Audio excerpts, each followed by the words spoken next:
So The Flash has a trailer officially coming out next week, and in doing so, they have a couple of TV spots that just came out recently.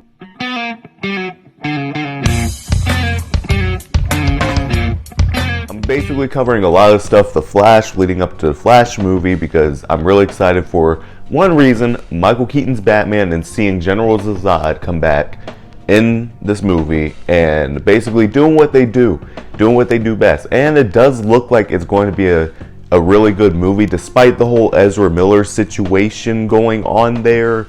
I do think that there's going to be some elements in this movie that are going to be really good, and a good, let's just say a good end to the DCEU and leading into James Gunn's DCU. So I'm going to go ahead and show a couple of TV spots, and we're going to go ahead and talk about them.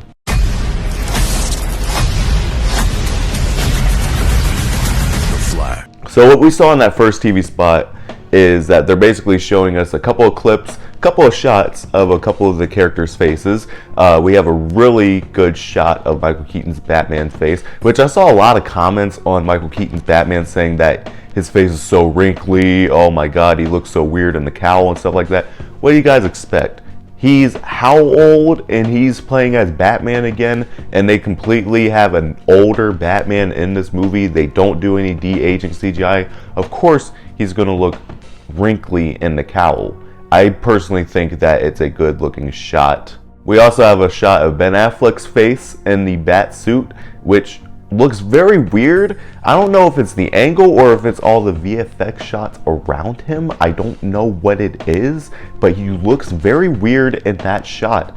And that's something that I noticed with Supergirl as well. She looks kind of like, I don't want to say evil, but she looks kind of evil in that shot, like she's kind of plotting something.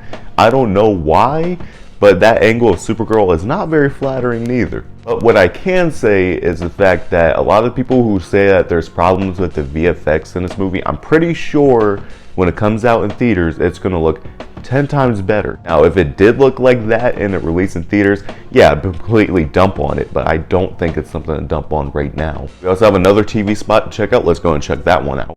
We're not going to be able to fix this. No! Nobody dies! The Flash. We basically have the Flash saying, or Barry Allen, the one from the universe that we know, is basically saying we're probably not going to be able to fix anything that's going on here, which is probably going to lead into James Gunn's DCU. I think that they're going to have him run off and he's going to change everything anyways, so it's going to, technically it's going to be fixed, but at the same time there's going to be some issues that are probably going to cross over into James Gunn's DCU. And then we also have regular Barry from this timeline with Michael Keaton's Batman, basically saying that no one else dies. And in that sense, they're following the Flashpoint comic book, where they basically have this huge event going on, the Amazons and the Atlanteans fighting each other and ending the world, whereas in this sense they're using General Zod from Man of Steel to end this world instead. And I'm pretty sure a lot of characters are going to die. I think the movie's going to end with General Zod winning and doing what he did to the Earth, or tried to do to the Earth in Man of Steel, and succeeding with it. What did you do? And so that's when Barry's gonna have to change the timeline. And also we get an interesting shot of Barry getting hit with Speed Force. A really weird looking shot, but I'm pretty sure it's gonna look better in the movie. And also we have Michael Keaton's Batman kneeling, which is really bizarre to me because I really hope he's not kneeling in the sense of like, oh, I give up, or oh my god, this is so crazy, I just can't do it. Like, if they did that, that would be really stupid.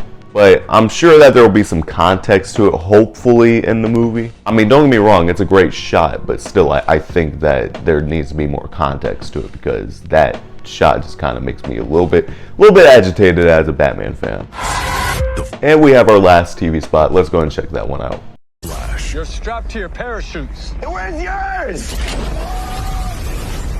We have Michael Keaton's Batman flying with the two Flashes, using his modified bat suit and his modified Batwing, basically take him to a location that I'm not sure entirely what they're doing in the scene. I think it's leading into the scene where they break Kara out, Supergirl out of that military base, and then leads into them escaping, which would be really cool. But he basically tells him like, hey, you know, you have parachutes attached to you, and they ask, where's yours? He drops out of the plane. Of course, he doesn't need a parachute. We all know what Batman do.